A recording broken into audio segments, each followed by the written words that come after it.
You're listening to the Brilliant Breakthroughs Podcast, episode number 58 with Maggie Moggin.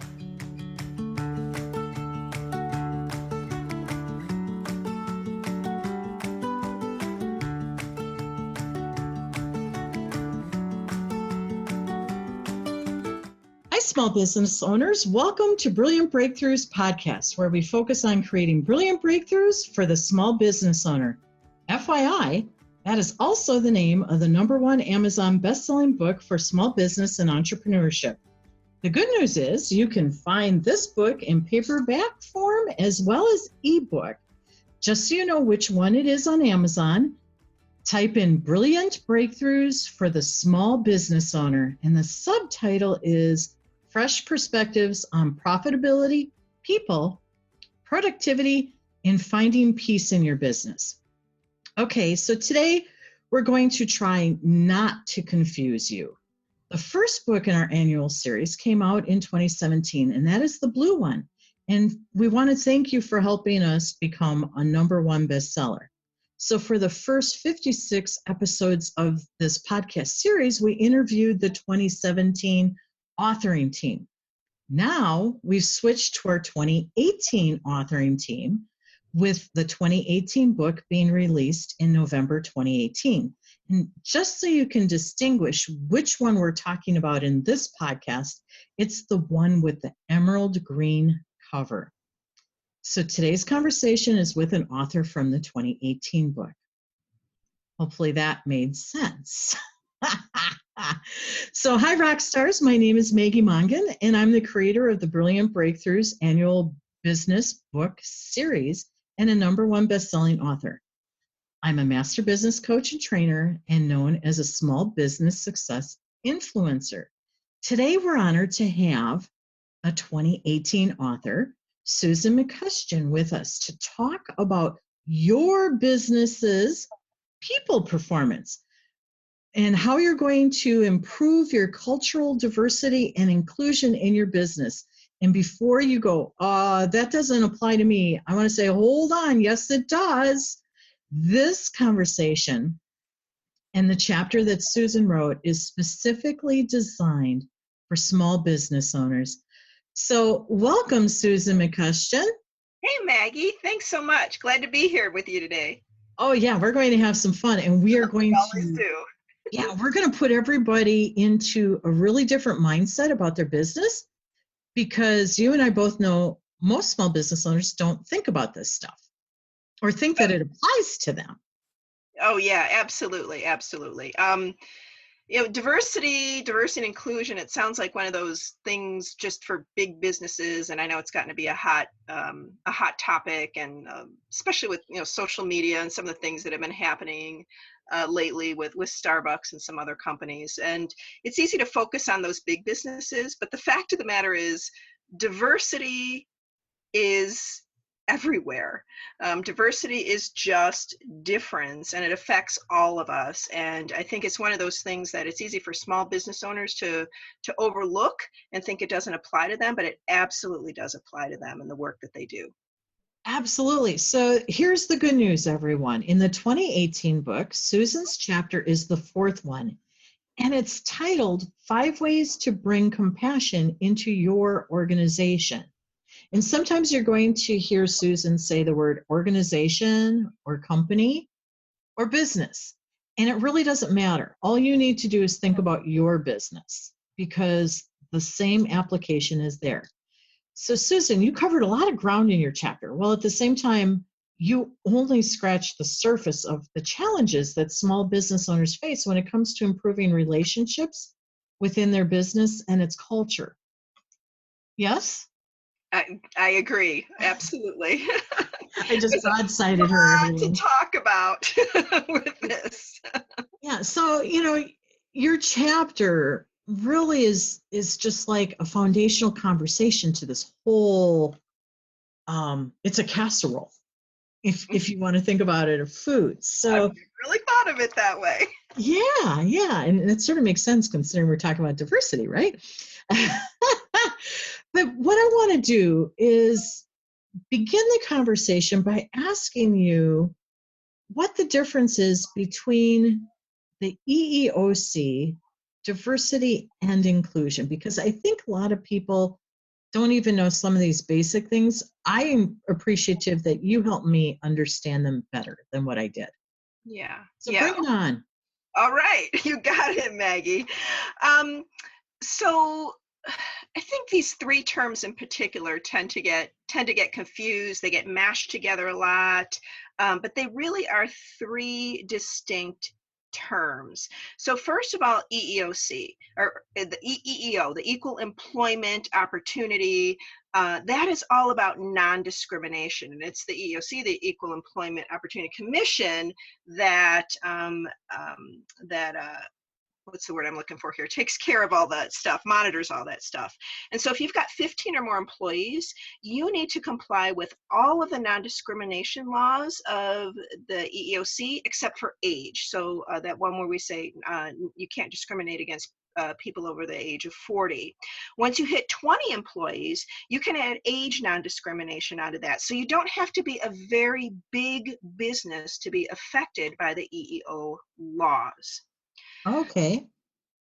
But no matter but no matter what size company you are, even if you're a sole proprietor, you've got to deal with diversity. That was what I had said in my opening remarks, right? It's all, at a basic level, diversity is difference. That's all it is. If you put two people in a room, you've got diversity. I don't care what they look like. I don't care where they're from.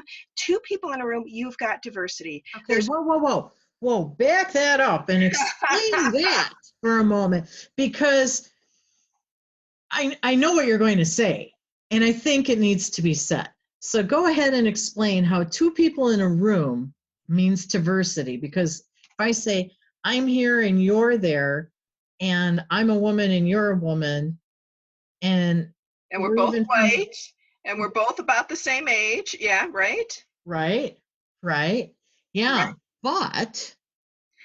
But there's always, diversity is difference, right? I think you grew up in a rural area, is that correct, Maggie? Yes. In Wisconsin, yes. Yes. I grew up out in Las Vegas, so I grew up in more of an urban area, not big urban when I grew up out there, but more urban definitely than rural Wisconsin, right? So there's going to be that difference. What did you study in school, Maggie? A couple things: business, psychology, marketing. Okay. I didn't study any of that. I actually studied mathematics. I've got a master's degree, 2 years postgrad in mathematics. Oh, so, God bless you. So from that perspective, right, we've got diversity. So there's so many things that I can, we can talk about in terms of diversity. Lots of times we think about diversity in terms of EEO. EEOC, they look at race, gender, age, all of those protected kinds of classes. But there's many layers to diversity. Where we grew up, what we studied in school, our religion adds to our diversity, certainly if we are a religious person or not, our marital status, our parental status, right? All of those things add to our worldview and who we are, and all of those things add to our individual diversity. Okay, so now I interrupted you while you were really starting to set up everything. And I felt it was important to do that, because when you're sharing the word diversity, it's really simple. All we need to do in our head is translate that to difference. Absolutely. Absolutely. It's a very, very broad definition, and diversity is difference, period. And I think that's where people, businesses, organizations get really hung up, because they get stuck around this idea of diversity, and that it means a particular kind of person. But really, diversity is everybody. Everybody has differences. Okay, cool. Okay, so when we think about then their inclusion, right, that's really what we want to get to within our businesses and organizations.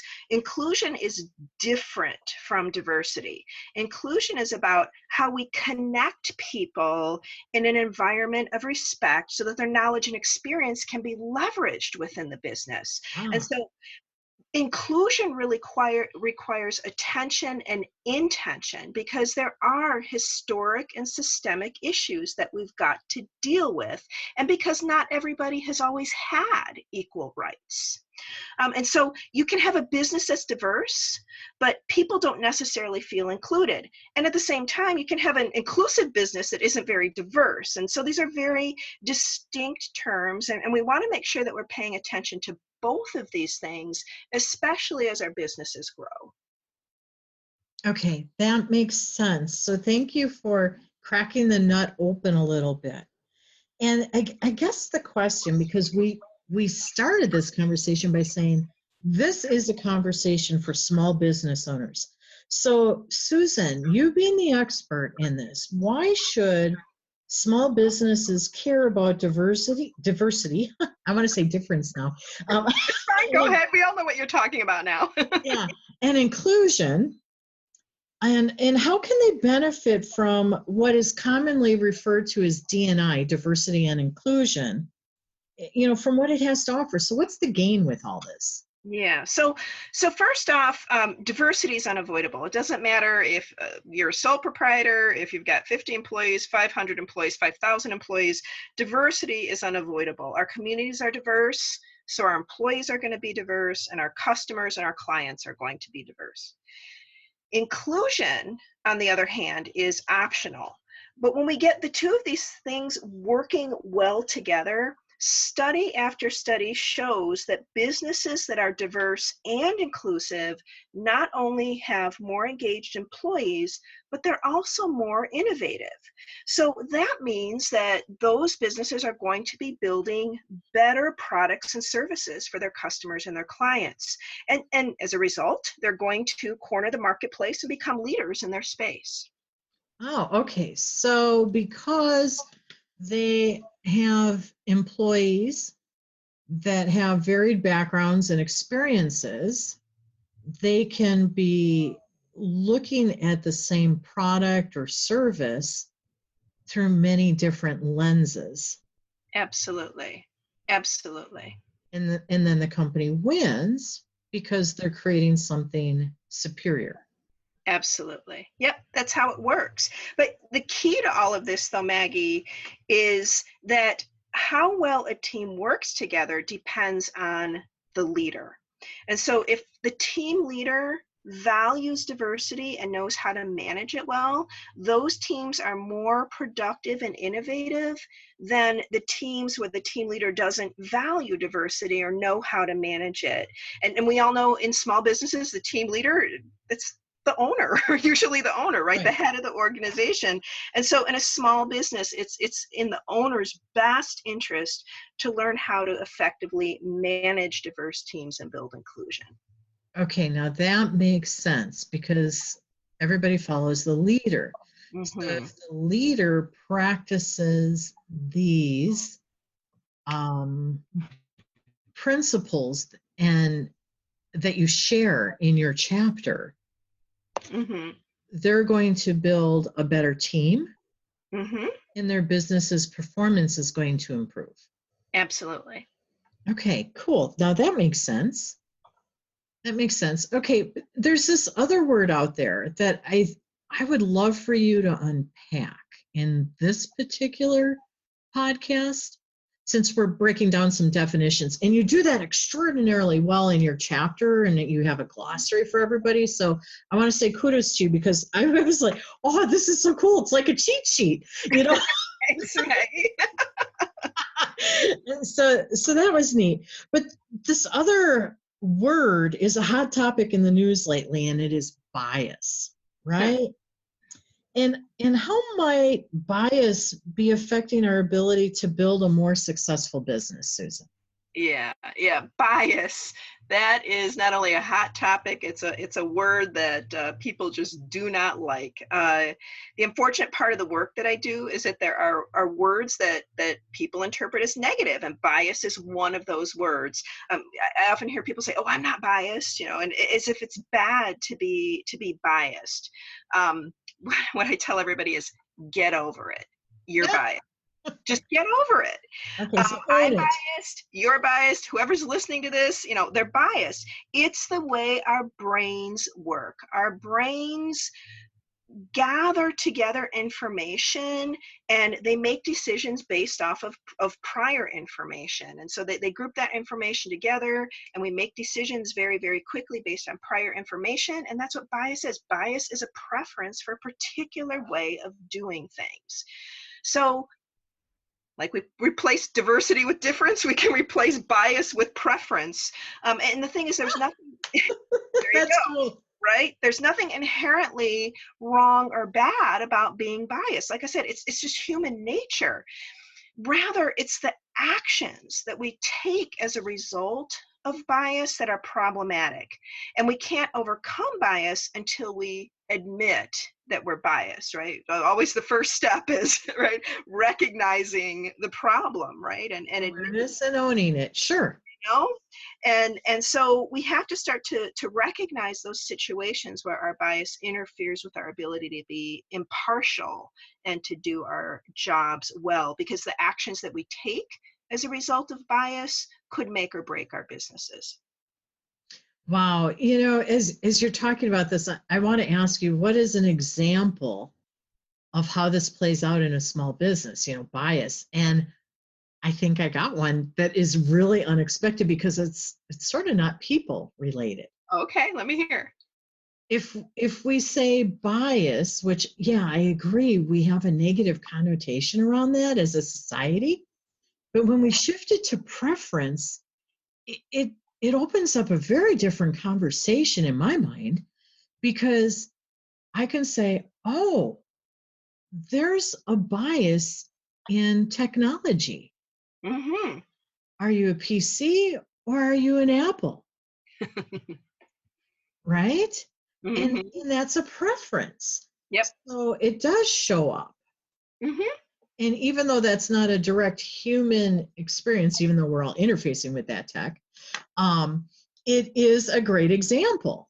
But let me take that just a step further. So suppose I'm a PC person and I go work for a business that's all set up on Apple, and I'm not familiar with Apple and Apple technology and things like that, right? Then that interferes with my ability to do my job, and how am I being assessed in terms of my performance? Am I getting adequate training to teach me the skills I need to learn to be proficient with the Apple? And so that it's part of diversity and difference. It's part of bias and preference as well. So yeah.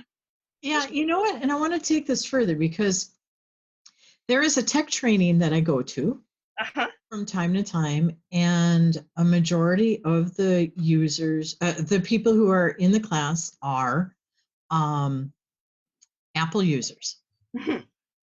and I'm not. Mm-hmm. And they give me crap all the time about this. And yet, in the particular software that we're learning, I'm one of the power users. Yeah. So I got a good handle on what's going on just because I'm doing it on a different platform, but they really bust my chops. Yeah. And it's like, sheesh. And I just want to say, okay, already, are we done? Can we get back to why we're here? So I love this example because it gets back to the whole idea around diversity, inclusion, and even cultural competence. I didn't even define that. You can guess competence is a skill. So how do we work with people who are different from us? And if we've never been exposed to different people, different groups of people, whether it's race, religion, location, if we've never been exposed to those people, we're not going to know much about them. We're going to deal with them from a more stereotypical point of view, and we might make judgments about them, and things like that, right? And in some ways, is it our fault we've not been exposed to them? Well, not necessarily, but again, now that we're aware of it, we can be more conscientious about that, make sure that we're interacting, make sure that we're being aware of the biases that we're bringing in. Slowing down, to me, the big part of this work is discernment and asking questions. So slowing down our thought process, discerning what's going on, and asking, asking better questions to help educate ourselves in new and unusual situations for us, right? Yeah. This is so cool because, there's so much involved with this. Yeah, And, there is. and you wrote an excellent chapter. And I would like to ask more, and I know you have more to share, but the good news is we're going to get to hear from you for like another 5 or 6 times throughout the year. Lucky you. Oh, Okay, man, anybody listening and doesn't know me, that was very facetious. yeah, it has an ominous feel to it. So, the good news is, listeners, that we're going to unpack this more over the next year. And if you want to learn more on how to engage with author Susan McCuistion, start by reading chapter 4 in the book, Brilliant Breakthroughs for the Small Business Owner. And this is volume 2, the emerald green cover, which is 2018's version. And then gift your business's performance by accepting the invitation Susan is offering you on her author page at the end of the chapter. Plus, I want to let you know, she is loaded on social media. She's got it all going on. Okay, so the good news is at the end of the chapter, there's a list of all of her different social handles for you to go ahead and connect with her. And here's something else that's really cool for you to know is right now, you can see everything about the book and how to get a hold of it and Susan McCuistion by going to the book's app. It's Brilliant Biz Book. And that's all one word, Brilliant Biz Book. And by the way, it doesn't matter if you're Apple or a PC. Go to your app store. Or Android or iPhone. Right. It doesn't matter. Just go check out Brilliant Biz Book, because what you'll do is you'll see that all the podcasts are there. You'll see all of our blogs are there, any events that we have, as well as anything about the books and the author. It's where we hang out.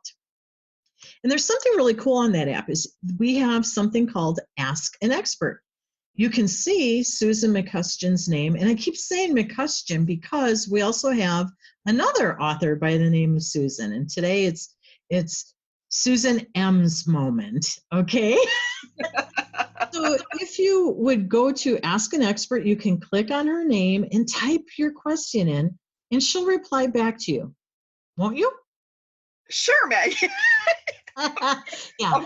Of course I will. Of course. Of course. She's laughing right now because she's like, yeah. First I'm hearing this.